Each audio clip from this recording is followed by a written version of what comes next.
Bismillahirrahmanirrahim. Assalamualaikum warahmatullahi wabarakatuh. Waalaikumsalam. Perkenalkan, nama saya Winarno, yaitu CGP Angkatan 5 dari SMA Negeri 11 Tanjung Jawa Barat.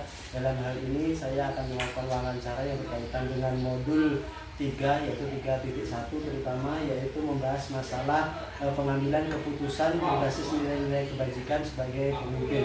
Yang saya wawancarai kali ini yaitu beliau Bapak Hairil Anam SPD, sekaligus sebagai Kepala Sekolah SMA Negeri 11 Tanjung Jabung Barat. Selamat siang Pak. Siang Pak.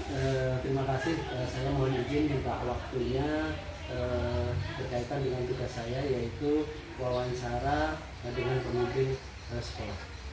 Dalam hal ini Bapak selaku sebagai objek untuk saya wawancarai. Untuk yang pertama Bapak sudah berapa tahun kira-kira Bapak menjadi kepala sekolah? Untuk menjadi kepala sekolah lebih kurang sudah 12 tahun Pak. Pertanyaannya berkaitan dengan dilema etika. Selama ini bagaimana Bapak dapat mengidentifikasi kasus-kasus yang merupakan dilema etika atau dalam hal rujukan moral? Ya, terima kasih. Dalam suatu sistem, terutama di pendidikan, itu beberapa acuan yang perlu kita anut atau kita patuhi. Pertama ada norma hukum, yang kedua ada norma kesopanan, kemudian ada norma agama, kemudian ada istiadat setempat. Nah, berkaitan dengan acuan norma yang berlaku di setiap unit pendidikan itu sangat dipengaruhi oleh topografi daerah itu, dan juga bagaimana ekosistem itu tercipta dari awal hingga kita temukan saat itu. Seperti sekolah kita ini anaknya adalah lebih kepada religius, kemudian kita lihat dia sudah mulai mendekati sisi kita, yaitu santun dalam berperilaku, karena dominannya daerah kita SMA 11 dan Jawa Barat itu adalah beragama Islam. Kita bisa mengidentifikasi manakala ada kejanggalan dari pola atau perilaku siswa berubah dari hari ke hari. Itu bisa kita lihat pada saat kita pertemuan pertama menerima kedatangan siswa. Pada saat hari ke hari dia tidak seperti itu, tapi pada saat hari itu kita menemui kejanggalan, maka anak itu semestinya kita isolasi, kita pisahkan dari rombongannya untuk kita tanyakan satu persatu dari apa penyebab perubahan tata krama atau pola atau sopan santun yang merupakan refleksi dari kejadian yang ada pada dirinya. Terima kasih Pak. Pertanyaan berikutnya, selama ini bagaimana Bapak menjalankan pengambilan keputusan di sekolah Bapak, terutama untuk kasus-kasus di mana ada dua kepentingan yang sama-sama benar atau sama-sama mengandung nilai-nilai kebajikan Pak? Terima kasih Pak. Benar Pak. Sedang kita biasa mengalami beberapa atau satu kasus yang pada saat kita harus mengambil sebuah keputusan itu ada kepentingan dari kawan-kawan kita, teman sejawat, kemudian lingkungan masyarakat. Nah, saat itu kita harus berhati-hati untuk melihat adalah ada tidak nilai manfaat atau plus yang kita peroleh dari mengambil keputusan itu, atau mudarat menimbulkan keburukan bagi sekolah, bagi anak, keluarga dan sekolah kita. Nah, maka dasar pertimbangannya adalah manfaat dan mudarat. Ketika itu menyangkut dengan etika, maka kita harus melakukan tindakan personal dulu Pak, dengan siapa yang menemukan kasus. Jadi tidak usah dikembangkan dulu karena menyangkut nama baik dari seseorang. Tentunya anak kita isolasi dulu secara personal, kita tanyakan, baru nanti alih kasus kepada mungkin yang keterkaitan dengan wali kelasnya, walinya tahu, baru dipanggil orang tua dan dibutuhkan dengan guru bimbingan dan konseling. Lebih jauh dikoordinir oleh wakil kesiswaan, home visit. Setelah home visit juga tidak menunjukkan perubahan-perubahan yang diharapkan sesuai dengan tata tertib yang ada di sekolah kita, barulah kita melakukan atau mengambil keputusan yang terbaik buat si anak tersebut. Gitu Pak. Terima kasih Pak. Yang berikutnya, hal-hal apa saja yang selama ini menurut Bapak anggap efektif dalam pengambilan keputusan pada kasus-kasus dilema etika? Pada dilema etika, untuk mengambil keputusan itu lebih efektif ketika kita melihat norma yang dilanggarnya. Nah, ketika norma yang dilanggarnya itu kita tahu itu sifatnya urgen, maka siapa yang menemukan masalah tadi? Nah, itulah yang menanganinya. Karena setiap kita guru dan tenaga pendidik sudah dibekali dengan ilmu keguruannya untuk mampu menyelesaikan problem-problem yang seperti itu. Ketika itu juga macet, maka kita lihat yang seirama, sekolega, seide dengan dia. Jadi tidak ada pertentangan dengan permasalahan yang terjadi untuk mengambil satu kesepakatan dari problem etika. Barulah ketika itu juga memuncak tidak bisa diselesaikan, baru diselesaikan dengan musyawarah Dewan Guru dan tenaga pendidikan.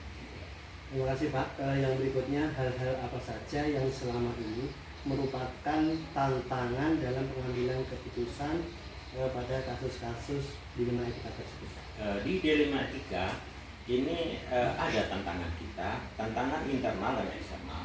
Di internal, manakala kita menyelesaikan permasalahan siswa, dan siswa itu adalah ponakan dari guru kita sendiri. Nah, dia itu melanggar beberapa tata tertib atau kode etik siswa yang tertera di sekolah kita. Nah, ini merupakan dilema atau tantangan.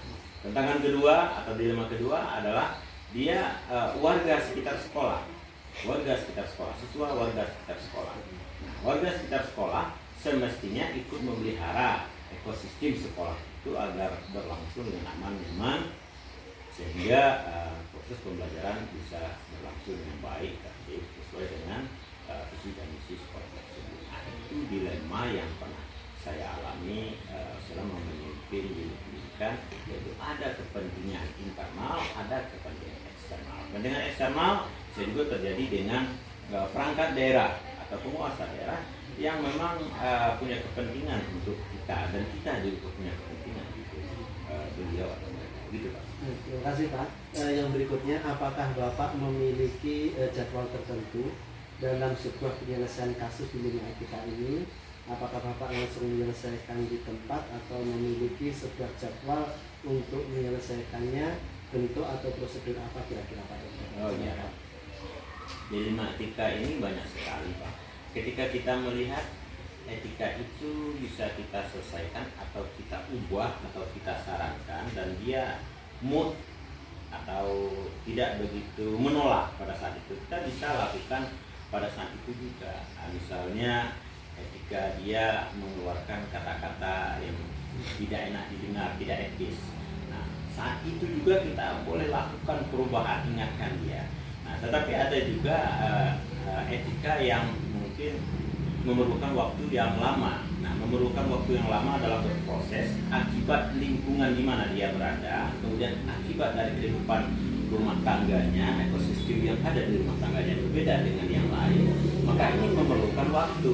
Nah, memerlukan waktu secara berkala oleh guru, bimbingan dan konseling, oleh wali kelasnya, oleh wakil kesiswaan, dan juga oleh pimpinan unit tersebut. Nah, jika sudah tercapai kepada pimpinan unit, ini sudah urgennya sangat tinggi untuk mengambil kebijakan atau keputusan apa yang seharusnya dilakukan untuk anak tersebut. Artinya kita bisa buat terjadwal, bisa juga secara insidental. Ketika kasus itu rumit, urgennya dan memerlukan waktu yang lama, maka kita harus menyelesaikannya secara terjadwal, mungkin setiap waktu atau setelah kegiatan rutin pembinaan rohis di perhimpunan. Terima kasih Pak. Adakah kira-kira seseorang atau faktor-faktor apa yang selama ini mempermudah atau membantu Bapak dalam pengambilan keputusan dalam kasus-kasus di lima etika? Iya. Faktor yang sangat membantu kepala sekolah itu dibantu minimal oleh 1 atau 2 orang wakil. Nah, untuk mengambil keputusan terhadap dilema etika yang ada di sekolah tersebut. Maksimum sampai 4 atau 5 wakil, tergantung dengan ukuran sekolah dan kebutuhan sekolah tersebut. Nah, mereka ini perpanjangan tangan kepala sekolah itu adalah backup utama dan paham dengan kejadian yang terjadi pada siswanya, karena pimpinan itu mungkin tidak selalu berhadapan dengan siswa, tetapi wakil itu separuh tugasnya adalah tatap muka dengan siswa, separuh tugasnya adalah membantu pimpinan sekolah. Artinya lebih banyak dia bertatapan dengan siswa dibandingkan dengan kepala sekolah. Oleh karenanya wakil itu merupakan teman sejawat yang sangat membantu untuk menyelesaikan problem-problem yang terjadi seperti ini, Pak. Untuk pertanyaan terakhir Pak, dari semua hal yang telah Bapak sampaikan tadi, pembelajaran apa yang kira-kira Bapak dapat petik dari pengalaman Bapak sendiri dalam pengambilan keputusan dilema etika ini? Oh iya Pak, untuk mengambil keputusan dari dilema etika ini, saya hanya satu kata Pak, satu kalimat, yaitu satu tauladan itu lebih baik daripada 1000 nasihat. Kalau kita menginginkan anak datang paginya, tentunya kita datang dari pagi. Kalau kita menginginkan anak lebih cepat, tepat waktu datang di dalam kelas, maka kita sebelum waktunya sudah standby di depan ruang kelas atau di depan pintu ruang kelas. Demikian Pak, satu tauladan lebih baik daripada 1000 nasihat yang kita sampaikan.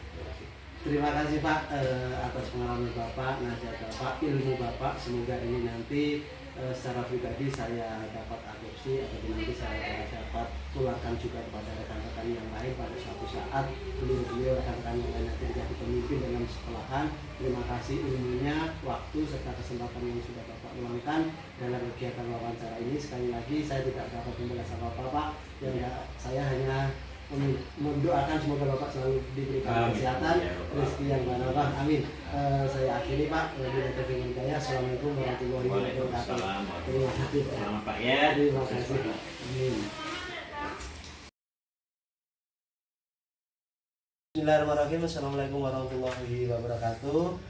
Perkenalkan, nama saya Winarno SPD, yaitu guru SMA 11 Tanjung Jabung Barat. Dalam kegiatan ini saya akan mewawancarai Kepala Sekolah SMP Negeri 8 Lemong, yaitu Bapak Sugiarto SPD, yang mana wawancara pada hari ini yang dibahas adalah masalah modul 1.3 pemimpin pembelajaran dalam pengembangan sekolah.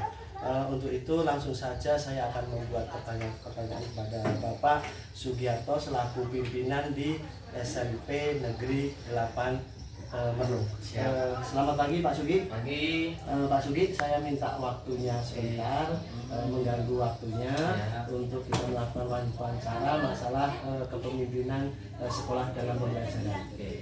Pertanyaan saya Pak Sugi yang pertama yaitu selama ini bagaimana Anda dapat mengidentifikasi kasus-kasus yang merupakan dilema etika atau bujukan moral? Terima kasih Pak Winarno. Jadi ini kalau misalnya terkait masalah siswa, sering kebetulan secara tidak sengaja ketemulah kasus-kasus anak misalnya membawa rokok atau sekali-kali dalam masa-masa tertentu masuk dalam ruangan kelas ketika ada jam kosong, disitulah kadang-kadang ketemu hal-hal yang negatif bagi anak. Terus bagi guru ini terus terang berdasarkan ketidakhadirannya dari luar. Terima kasih Pak Sugi, berarti sudah teridentifikasi dua permasalahan. Yang pertama masalah murid kita dan kedua masalah kedisiplinan guru. Untuk yang kedua pertanyaannya Pak Sugi, selama ini bagaimana Anda menjalankan pengambilan keputusan di sekolah Anda, terutama untuk kasus-kasus di mana ada dua kepentingan yang sama-sama benar atau sama-sama mengandung nilai kebajikan? Karena suatu sekolah itu merupakan organisasi Pak, jadi apapun kasus yang ada di sekolah ini, baik menyangkut masalah siswa ataupun guru, kita libatkan dari rapat guru, begitu juga anggota komite dan masyarakat peduli pendidikan yang ada di sekitar SMP 8 Lemong. Terima kasih. Ya, untuk pertanyaan berikutnya, langkah-langkah atau prosedur seperti apa yang biasa Anda lakukan selama ini? Kalau kasus siswa Pak, misalnya kasus siswa yang merokok atau sering bolos atau berkelahi, itu kalau memang kasusnya itu ada dalam kelas, mungkin diselesaikan dulu dengan guru kelasnya atau wali kelasnya. Kalaupun nanti misalnya sudah tidak bisa kalau tingkat kesalahannya itu sudah agak mengkhawatirkan, mungkin langsung diserahkan oleh kepala sekolah. Nah, kepala sekolah yang mengambil keputusan melalui rapat dewan guru untuk mengambil langkah-langkah yang diperlukan.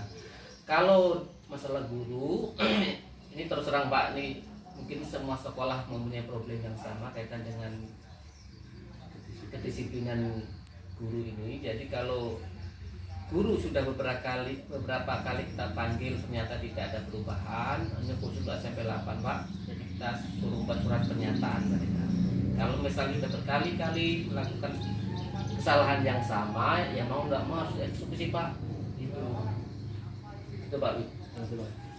Yang berikutnya Pak Sudi, hal apa saja yang selama ini Anda anggap efektif dalam pengambilan keputusan pada kasus-kasus dilema etika? Menurut saya yang saya anggap paling efektif kalau memang itu terjadi pada diri siswa, kita panggil orang tuanya Pak. Tanpa sepengetahuan anak, biasanya ketika anak itu bermasalah, kita panggil orang tuanya, biasanya itu ada perubahan. Nah kalau guru itu ya seperti tadi yang saya bilang tadi Pak, kita bina, ya kaitan dengan masalah tidak panggil secara baik-baik. Ya, saya yakin kalau misalnya sudah sering kita panggil, biasanya berubah. Andai kata pun tidak berubah ya Pak, boleh buat nanti itu. Kemudian hal-hal apa saja yang selama ini merupakan tantangan dalam pengambilan keputusan tersebut? Jadi gini, biasanya Pak ada semacam miskomunikasi Pak antara aturan sekolah atau peraturan sekolah yang kemungkinan dari pihak sekolah sendiri lah ya yang faktor kesalahannya itu karena mungkin tidak disosialisasikan ke orang tua murid atau ke anak, ke siswa. Karena kebetulan kemarin kan masih masa Covid, biasanya kan kalau di SMP 8 itu minimal itu 6 bulan atau 1 tahun sekali harus ketemu dengan orang tua murid melalui forum pertemuan, kalau istilah sekarang pun open class dan seterusnya itu. Terus kalau apa tadi Pak Bin yang selanjutnya tadi? Yang selanjutnya ya. Jadi gini Pak, kadang-kadang itu kalau misalnya kasusnya itu ada di guru, kadang guru ini kurang memahami tentang tata aturan kepegawaian yang kan semua karena pegawai negeri kan diikat oleh aturan oleh pemerintah. Kadang-kadang mereka tuh tidak paham. Jadi ketika kepala sekolah mengambil keputusan itu, mereka tuh agak tergagap-gagap. Nah mungkin kesalahan kami juga lah kurang mensosialisasikan tentang tata aturan kepegawaian. Kemudian apakah Anda memiliki sebuah tata kala ataupun jadwal tertentu dalam sebuah penyelesaian kasus ini Pak Sudi? Misalnya mungkin seperti dalam agenda rapat atau seperti apa? Jadi gini Pak, kebetulan kita kan sebulan sekali ada sejenis evaluasi kinerja Pak. Jadi kalau kinerja itu apa yang sudah bagus ditingkatkan, yang tidak kurang bagus ya mohon diperbaiki, dan kalau memang sudah beberapa kali dibina ya boleh buat nanti itu, terutama yang guru-guru KTT. Terima kasih. Kemudian adakah seseorang atau faktor apa yang selama ini yang mempermudah atau membantu Anda dalam pengambilan keputusan ini Pak Sudi? Oke Pak, jadi biasanya ketua komite dan anggota komite Pak yang membantu. Iya, yang membantu beserta masyarakat peduli pendidikan yang ada di Desa Lampisi ini. Karena Pak, apapun ceritanya kan Pak, sekolah kita ini kan milik masyarakat. Jadi ya, alhamdulillah masyarakat sini peduli, terutama ketua komite dan anggota komite serta masyarakat peduli pendidikan, termasuk juga guru-guru yang berada di wilayah sini Pak, terutama di SMA 11 itu pun bisa kita ajak koordinasi dalam hal untuk menanggulangi permasalahan yang ada di sekolah. Yang jelas permasalahan kita bersama lah, namanya anak-anak kita Pak. Pertanyaan terakhir Pak Sudi, dari semua hal yang Bapak sampaikan tadi, pembelajaran apa yang dapat Anda petik ataupun pengalaman Anda yang bisa Bapak simpulkan dalam pengambilan keputusan dilema etika ini? Jadi gini Pak, anak nakal itu tidak ada Pak, yang ada adalah anak yang bermasalah. Jadi ketika anak itu bermasalah, kalau sudah diproses oleh guru mata pelajarannya atau guru wali kelasnya, biasanya sedikit banyak itu berubah. Biasanya kalau kesalahan anak langsung kita perhatikan, langsung kita panggil si anak itu, biasanya berubah Pak. Kalau misalnya kesalahan anak itu kita biarkan, itu oleh anak biasanya dianggapnya sesuatu yang tidak apa-apa dan itu diperbolehkan. Tapi kalau misalnya tingkatan kasusnya itu memang sudah mengkhawatirkan Pak, menyangkut misalnya perkelahian hukum, itu apa boleh buat kita atau kolaborasi dengan pihak kita alihkan ke alih tangan lah Pak, ke pihak kepolisian gitu. Terima kasih Pak Suki Oke. telah sudi menjawab semua pertanyaan dalam wawancara ini. Sama-sama. Sekali lagi saya ucapkan terima kasih, waktu yang disediakan saya tidak bisa membalas apa-apa, hanya ucapan terima kasih yang dapat saya sampaikan. Saya akhiri, wabillahi taufiq wal hidayah. Assalamualaikum warahmatullahi wabarakatuh. Waalaikumsalam warahmatullahi wabarakatuh.